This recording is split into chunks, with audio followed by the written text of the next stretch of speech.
Fala pessoal, tudo bem? Sou o Vitor e sejam bem-vindos a mais um vídeo aqui do canal do Marketagem. E hoje a gente vai voltar um pouquinho no tempo para entender como foram as crises de 2008 e a de 2015 e como que elas podem nos ajudar hoje.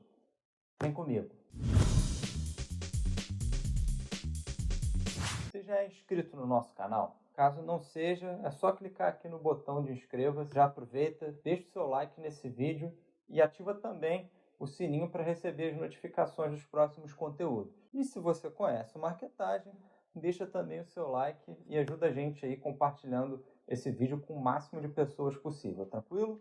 Então, vamos para o que interessa. Em 2008, a crise ela foi originada pelo fácil acesso a crédito nos Estados Unidos. Alguns bancos ofereciam crédito a pessoas que não tinham como pagar, e isso trouxe aí uma série de problemas. O ápice da crise aconteceu numa segunda-feira, no dia 15 de setembro de 2008, quando um dos principais bancos de investimento dos Estados Unidos, o Lehman Brothers, decretou falência. E esse fato aí trouxe uma série de problemas e um deles, talvez o principal, foi a queda em praticamente todas as bolsas do mundo. Mas aí você provavelmente deve estar se questionando, e aí, qual foi o reflexo disso aqui no Brasil? Reflexo número 1.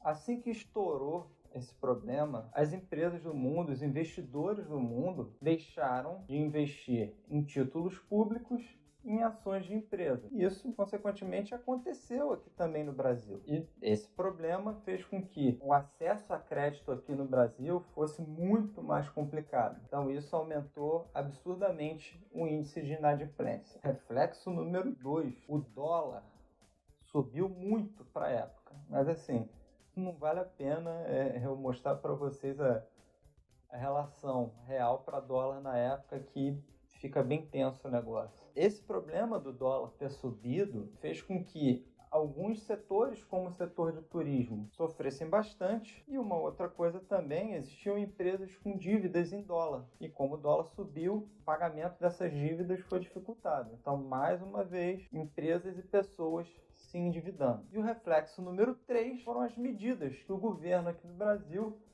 tomou para tentar contornar essa crise. E o que o governo fez para estimular o consumo aqui no Brasil? O governo diminuiu o IOF, diminuiu o IPI, mudou um pouco as regras de pagamento de imposto de renda para pessoas físicas, e todas essas medidas fizeram com que a economia se mantivesse aí um pouco aquecida. Mesmo assim, em 2009, a economia do Brasil teve uma pequena queda, acredito que por conta da crise, mas quando a gente olha para 2010, a economia do país teve um aumento bacana de 7,5%, mas junto com esse aumento a gente teve outros problemas aí, como o aumento drástico de preços de praticamente tudo no país. Então, resumo da crise de 2008. Como a gente viu, o governo, de certa forma, conseguiu contornar um pouco o problema. Eu, por exemplo, trabalhava no setor imobiliário na época.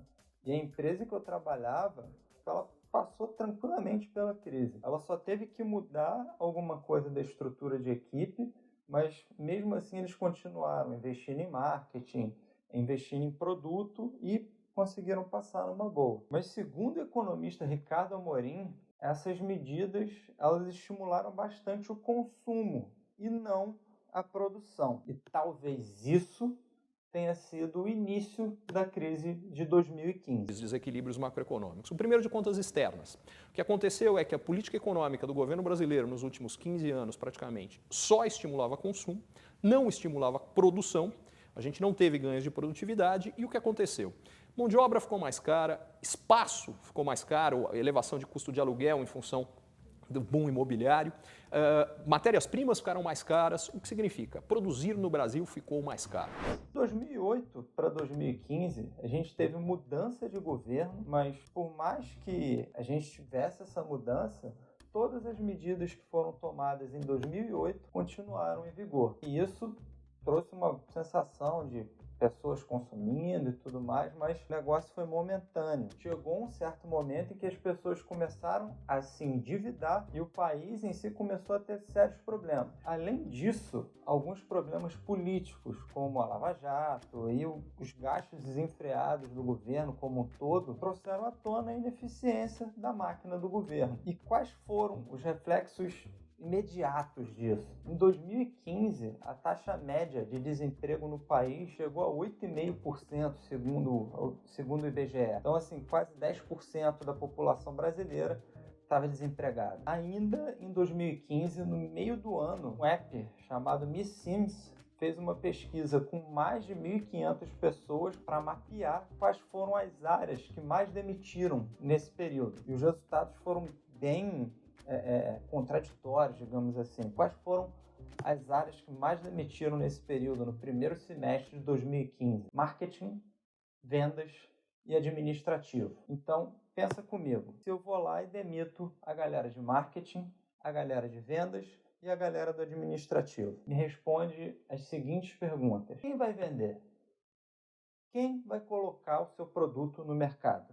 E quem vai olhar para as contas das empresas? Galera, ficar sem esse pessoal no time pode ter certeza que a gente vai ter problema, né? Não? Então vamos lá. O que as empresas fizeram para driblar essa crise de 2015? Algumas reestruturaram suas equipes, reestruturaram produtos, refizeram processos, remontaram processos. Outras trocaram de estado por conta do aumento de imposto. Esse foi um período também que a gente viu algumas empresas gringas saírem do país por conta dos impostos também. E, por outro lado, a gente viu empresas grandes adquirindo empresas pequenas. Mas, assim, de uma maneira geral, empresas que eram grandes continuaram sendo grandes, empresas que eram pequenas, algumas viraram médias, até viraram grandes. E o consumo, de certa forma, continuou, mesmo que em proporções diferentes, se a gente fosse olhar para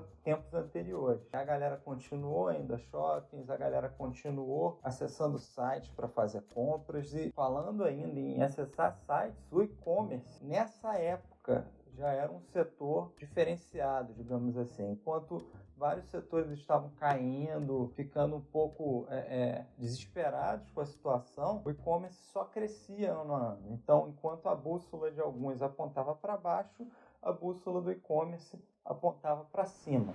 Então, vamos lá. O que essas duas crises podem nos ajudar se a gente for olhar para agora? Se a gente for olhar para agora, a situação que a gente está vivendo é bastante diferente com a situação dessas duas crises. Hoje, a Covid-19 está atingindo todo mundo. Consumidor, pequena empresa, média empresa, grande empresa e até as multinacionais gigantescas. Então, se a gente for olhar para 2008, as empresas que mantiveram investimento em marketing, olharam para o seu fluxo de caixa, conseguiram sair bem. E 2015, a gente viu muitas empresas fazendo ações diferenciadas de marketing, investindo em tecnologia, investindo em outros canais. Então, esses dois aprendizados ficam para os dias de hoje. O pessoal da Kantar Ibope fez uma pesquisa recentemente para avaliar os impactos da Covid-19 no mundo como um todo, e como eles são uma empresa de pesquisa, eles conseguiram mapear algumas características de empresas que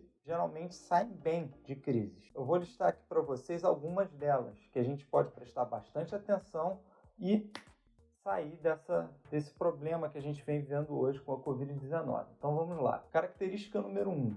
As empresas que saem bem das crises geralmente aumentam o investimento em marketing. Quando a gente fala aumentar investimento em marketing, não necessariamente precisa ser aumento em gasto, aumento em verba de marketing. A gente pode estar aí aumentando os esforços de marketing, ou seja, qualificando mais a sua equipe. Se você for pensar num negócio pequeno, onde muitas vezes o próprio dono da empresa é quem gerencia o marketing, talvez esse seja um bom momento para você aprender mais sobre o canal que mais traz receita para você, ou contratar uma agência para que eles te ajudem a manter o negócio girando. Enquanto isso, você olha mais para as questões administrativas. Uma outra característica de empresas que geralmente saem bem das crises é que elas investem em pesquisa e desenvolvimento. Então, nesses momentos de crise, é a hora que a gente precisa afiar o nosso machado.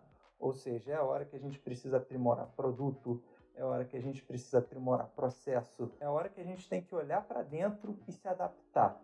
Uma outra característica de empresas que saem bem das crises é criar novos produtos ou adaptar os seus produtos à época de crise. É exatamente isso que a gente tem feito aqui no Marketagem. A gente está pensando em novos produtos e também está aí adaptando as nossas mentorias para um modelo 100% online. E onde que as empresas geralmente pisam no freio em momentos de crise? Custos administrativos, ativos fixos e capital de giro. Então, com base em todas essas características, a gente tem que sentar, fazer conta, desenhar cenários positivos, cenários negativos, cenários de caos, porque não adianta a gente esperar a solução cair do céu. A gente precisa manter o negócio girando. Bom, espero que esse vídeo tenha te ajudado.